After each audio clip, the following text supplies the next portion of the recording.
Whew, all right, y'all. Welcome back to the Chance Hall. Hold on, I'm trying to get this right. Y'all. This car is not conducive to a camera, and I still don't have a camera mount up in this Mickey flick. But this client does not support repeating. wasn't talking to you. Now was I? Okay, y'all. In this video, we want to talk about our September budget. Okay, so this is fun and budget. We talk about all things fun and budget because I believe there's a balance. I believe there's a balance to being mindful with your money, being responsible with your money, but also balancing spending your money in a healthy manner, right? Doing fun things with your money. So that's what this is. We do a budget at the beginning of every month, and then at the end of the month, we actually reconcile that budget. Did things go according to plan? Did they go better than planned? Or did life pop up and show out? What's the story? Because when we look at the story, that's where we know where we get to do some adjusting and where we get to pat ourselves on the back, okay? Because this is how we're going to make our lives better when it comes to handling our money, handling our budgets, being great stewards of our finances, all right? So, a lot of you know the drill. On this side of the paper is what we projected, and then on this side of the paper is what actually happened. If it's highlighted in pink, it means I did better than expected. And if it's highlighted in blue, it means I either went over budget or I did not budget for it at all. Let's talk. So, for the month of September, I projected that I would bring home after taxes $13,185. And what I actually brought home was a little better. It was $13,506, okay? Here's what I did with it. The mortgage was $1,536. The homeowner association, $111. Gas bill came in a little lower. I projected $43 based on the bill the month before, and it came in at $35. Same with the electricity bill. I said $176. It came out to be $172. Let me say this because I got this question a few times. Some people ask me, how is it that I was able to have such a low electricity bill?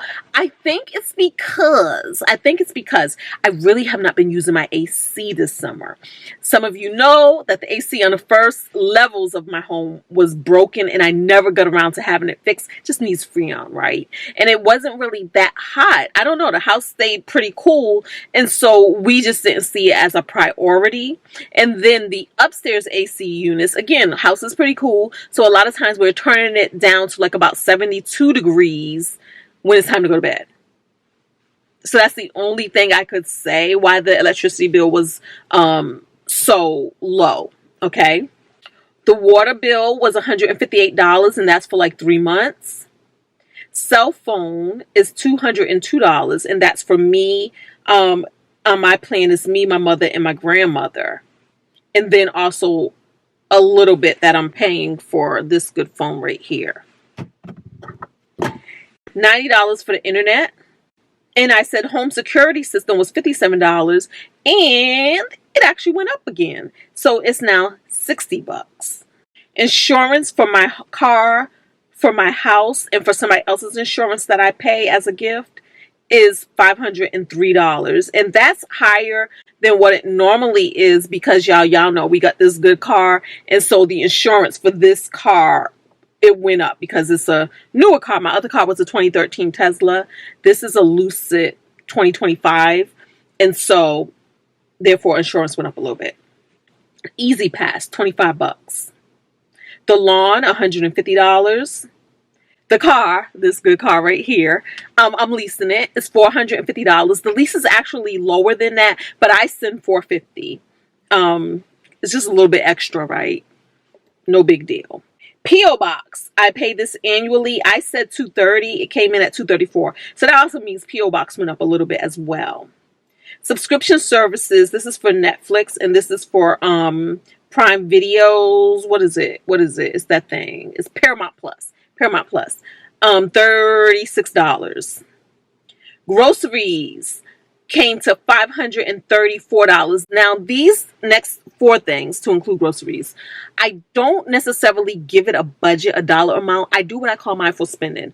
I track what I spend and I just try to be mindful. I know what my norms are, and if ever I feel that it's getting out of hand, it's my cue to kind of pull back, or just be mindful. Just know what I'm doing so that I don't ever get a bill, credit card, because I do everything on my credit card, then I pay the credit card bills. I don't ever look at my credit card bills and be like, oh my goodness, what happened? What went wrong? I'm always cognizant of where I fall when it comes to spending. So $534.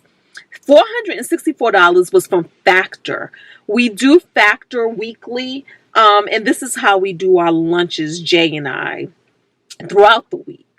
Restaurants, I spent $200 in restaurants, and this was First Watch. We did First Watch twice, and then other than that, I've been doing Starbucks every single day, every day. So that's how that looks. I haven't even been doing any other fast food restaurants, just Starbucks, and then, like I said, First Watch twice. 200. Household miscellaneous came to $151. And then fun miscellaneous, this is just that extracurricular spending, came when you're out and about, or little things that you might buy online, came to $343. One of the things of notes that I bought was Nikki Giovanni's latest book, for those of you who don't know. So Nikki Giovanni, amazing poet, is now our ancestor. She passed away last December. Yeah, like around December. Well, she had a new book that came out, and it's called The New Book. New Book. And so I did buy a copy of that. And that's the only thing I want to note as far as my fun miscellaneous spending. Panama. We are planning for a trip to Panama later next year, and $900 went towards that. Also, I wrote concert right here. I spent $817. Y'all, some of y'all so judgmental. I don't be knowing if I be wanting to share, but let me share. I bought tickets to go see Kamala Harris, her book coming out. So, she's on a book tour. So I bought 2 tickets for that. And I bought these tickets before all of this stuff was going down. And I felt really good about it. Now I don't feel good about it. I really don't want to go. I don't want to be involved in anything political or political adjacent right now. I just don't. But $817. Yep. All right, let me tell y'all something about this car. Y'all heard that little beeping sound? What I don't understand is I'm sitting right here, right? Why that little beeping was the alert that says, are you still here? And then you have to press a button to let the car know you're still here. My thing is, if I'm sitting here, you should be able to feel that I'm still here. If I start driving and I don't have a seatbelt on, you're going to keep beeping and alerting because I don't have a seatbelt on. So why can't you just sense that I'm still here? I don't understand that, Lucid. I don't understand that. That should be fixed in another update, in the next update, because that just don't make sense to me. It's very annoying. Okay, let's continue. Here, I said $300, but it's $0 because I did not get my hair done. And I really do need to take these braids out. I just ain't been feeling like it. But now I guess I got some time on my hands, y'all. Because, we're going through this government shutdown right now. And then even after the shutdown, my position ends on October 17th. But right now, today is what? What's today? Wednesday. I should work on taking these braids out. I really should. Okay. Nails. I did not get my nails done either. So I said $115 and it's $0. Look at these nails. Look at these. And here's the thing. My nails were very long. I cut these down. I did not file them to shape them up. I just, today, cut them because they was getting so long. They was interfering with my typing. And these are powder dip over my nails, over my real nails. And when they start growing out, you are prone to break your real nails. So I just cut down my real nails, cut down these nails, and hacked at them. Because my nails grow really fast. So I'm never worried about keeping length. I usually cut them super short because they're going to grow out fast. So yeah, so we didn't get our nails done either. Lashes, I didn't get my lashes done either. Nothing's done. So I said $145, but it only did $80 because that's a subscription. I have a subscription service, which, note to self, we're going to end. We're going to end this subscription service because we just are. Gifts. I said $325 and I actually gave $455. But from my savings, what you don't see from my budget, I also gave an additional $2,000 this month because I have I went to Tanzania. I don't know if any of y'all ever seen my Tanzania videos. I don't think you have because I can see the numbers. Nobody's over there on my travel channel. Please go over there on the travel channel. Please subscribe. Please watch the videos over there. That channel is just not in the algorithm whatsoever. But anyways, you will find my Tanzania videos on the other channel. I stayed in the community. I don't know what you call it. Like Mama C. Her name is Charlotte O'Neill. She and her husband, he's a Panther, Black Panther, exiled from the United States of America, moved and set up a life in Tanzania, right? And so they built a community. And I had the wonderful experience of being able to stay there while I was in Tanzania. I probably said it in one of the videos. It's not a hotel, right? It's like staying at somebody's home. So it's like staying at home, right? So you can't say this was a 1-star, 2-star, 3-star, 4-star, 5-star. It's not a hotel. It's a home. It's a home. So I was able to stay in her home, in her accommodations. But the fact of the matter is, the way they took care of us was 5 stars. 5 stars. So much so, I was like, I support you. She's not a nonprofit, right? But they do run off a donation. They even take in like some of the children in the community as like orphans, like orphan children, and they have accommodations for them as well, right? So just wonderful. I support her work. Well, anyways, y'all, why she was here? She was in DC. She was in DC, was it last week or 2 weeks ago? And we went because I'm like, oh my goodness, I gotta go see her. So I went to Sankofa bookstore to see her, and that's where I gifted her money, a few thousands of dollars. And yeah, I did that even after I knew I was losing my job. Giving is super important to me, and I do feel that where I'm so freaking abundant that even if I didn't have a job, I'm still abundant. So even a job going away never makes me feel like this. Like I gotta really close my fist and hold on tight. Yes, I'm gonna cut down on some personal things in my personal life. But if there's people I made a promise to, if there's people I made a commitment to, especially a financial one, I am gonna uphold that. I'm gonna uphold that because that money's gonna come back. That money always comes back. Okay.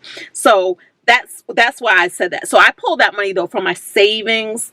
And not from this particular budget per se, but I just wanted to share that and just say, if you could go over there and check out our Tanzania videos. Well, really, Jay's not in them because I went to Tanzania with some friends. That would be pretty cool, and I really appreciate that. I really, really, really appreciate that. Okay. So as far as our future selves, we did $1,785 to the 401k. And we did $258 to the health savings account. The extra mortgage, guys. Now, normally, at the beginning of the month, the beginning of September, I said $600 was going to go extra to the mortgage. But then, September 17th rolled around, and that's when I was told my last day at work will be October 17th. So, I did not send $600 extra to the mortgage. I sent $25 extra to the mortgage. Why 25? Because I do believe in always sending something, because it's about the energy. It's about the intention of a thing. And plus, I like the idea. I told you guys before, for those of you who've been around, that 2 things I would do with my mortgage. I would do my lump sum, which would have been $600, but then I always do a little bit more to make it a round number. So whatever it would take to make it a nice round even number, that's what I would do. So this time it was $25. We sent $25, y'all. savings and investing. So extra savings and investing. I said 1,300 the beginning of the month, but as you guys know, like I said before, because everything is shutting down as far as my job is concerned, I was able to store away $3,893. That means there was $3,893 that I did not spend in them streets, that I was able to keep and able to further invest by either putting it in my HYSA, high yield savings account. Talk about this all the time because somebody didn't talk about it all the time with me, because I should have been opened up a HYSA like day one, like eons ago, and I did not. So I'm gonna keep telling this to you guys. And if you guys want a referral code, because the referral code is gonna get you an extra percentage. It's gonna give you an extra percentage on top of whatever the HYSA, high yield savings account interest rate is. Shoot me an email. My email is in the description below, and I will get one to you. Okay? The reason why I don't have one listed in my description is because they only give us credit for 5. So there's no point of me giving out a bunch of my referral codes when other people can use the credit. So that's why it's like that. Okay? Shoot me an email. If you shot me an email and I did not respond to you, shoot me another one, because sometimes I get so many emails and things get buried. All right. The one thing that I did not factor into my budget that's here in blue is electric charging. When I had my Tesla was grandfathered in, so I never paid for charging at a superstation. But this one, there's no perks for the charging. So whenever we're on a road trip or whatever, we have to pay for it. So I did spend $48 in charging this good car because I was out there on a road trip and had to charge. Okay. So y'all, that is September. That is September. That is the story that my money told about me in the month of September. What story is your money out there telling about you? Thank y'all so much. Don't forget to thumbs up, talk to me in the comments, subscribe, and I'm going to see you in another video. Peace. Shut up.